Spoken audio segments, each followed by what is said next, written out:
Hello বন্ধুরা, টুকিটাকি নতুন একটা ভিডিওতে তোমাদের সবাইকে ওয়েলকাম। দেখো মাম্মা কেমন নিষ্পাপ হয়ে দাঁড়িয়ে রয়েছে। আসলে ও যাবে বলে বায়না করছিল, কিন্তু হাসপাতালে যাচ্ছিল তো ওই জন্য ওকে নিয়ে যাব না। তো দেখো দেখতে দেখতে আমরা বেরিয়ে পড়েছি, অনেক দূর চলেও এসেছি। আর যেতে যাওয়ার পথে আমাদের রাজেন্দ্রপুরের প্যান্ডেলটা পড়ে, তো সেটাই আমি একটু দেখে নিচ্ছিলাম আর তোমাদের সাথেও একটু শেয়ার করে নিলাম। আর জানো তো, ছোটোবেলায় নবমীর দিনকে আমরা ঠাকুর দেখতে আসতাম। আর এই দেখো আমরা যাচ্ছিলাম, দেখে একজন হয়তো কোনো একটা জায়গার দুর্গা প্রতিমা নিয়ে যাচ্ছিল। তো দেখো আমরা হাসপাতালের গলিতে ঢুকেও গিয়েছি। আর এই যে চলে এসেছে, এটা হচ্ছে আমাদের নৈহাটি হাসপাতাল। খুবই অনুন্নত আর পরিষেবা খুবই বাজে, কিন্তু কিছু করার নেই, কিছু কিছু জিনিসের জন্য এখানে যাওয়া বাধ্যতামূলক। তো আজকে আমার আর শুভর দুজনেরই এইচআইভির টেস্ট ছিল, তো সেই জন্য আমরা এসেছিলাম।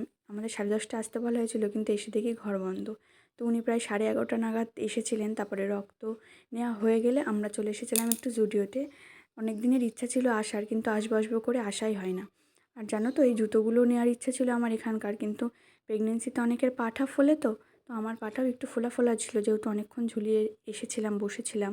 তো সেই জন্য জুতোগুলো পায়ে হচ্ছিল না। আর তারপরে আমি এখান থেকে দুটো জামা নিয়ে ট্রায়াল রুমে চলে এসেছিলাম ট্রায়াল দিতে। তো এর থেকে আমার একটা জামা খুব পছন্দ হয়েছে, সেটা আমি পুজোতে কোনো একটা দিন পরবো, তোমাদের সাথে অবশ্যই সেটা শেয়ার করব কবে পরলাম। তোমরা তো ভিডিওতে দেখলে দেখতেই পাবে।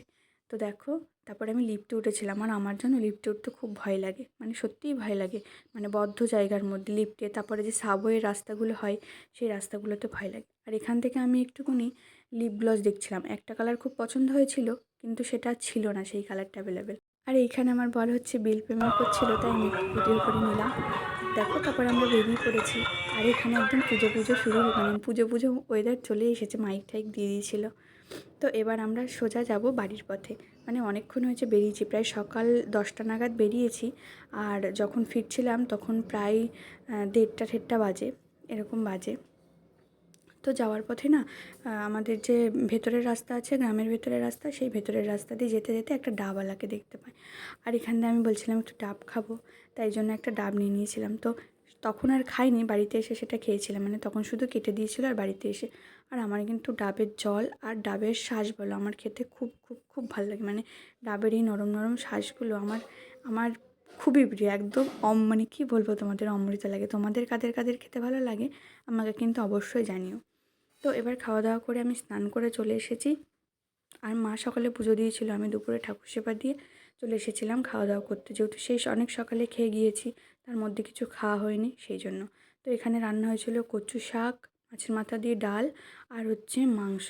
আর আমি না মাংসটা খাইনি, আমি কচু শাক খুব ভালোবাসি, মানে কচু শাক আর ডাল খুব খুব খুব ভালোবাসি। তো আমি শুধু কচু শাক আর ডাল দিয়েই ভাত খেয়েছিলাম, মাংস দিয়ে আমি খুব একটা খাইনি। তো খাওয়ার পরে কিছুক্ষণ রেস্ট টেস্ট নিয়ে মা হচ্ছে পুতুল তৈরি করছিল, তাই আমি বললাম মা একটু দাও, আমি হেল্প করে দিই তোমাকে। দেখো এই পুতুলগুলো তৈরি করে দিই, মানে সাজিয়ে দিচ্ছিলাম আর কি। আর এই পুতুলগুলোর নাম যেন কি, ডল পুতুল। আর এখানে দেখো পুতুলগুলো একদম রেডি হয়ে গেছে। এবারে তো তারপর আমরা গিয়েছিলাম একটু ফুচকা খেতে। আর আমার এই ছোট্ট ব্লগটা তোমাদের কেমন লাগলো অবশ্যই কমেন্ট করে জানিও, ভালো লাগলে লাইক করো, আর ভালো থেকো, টাটা।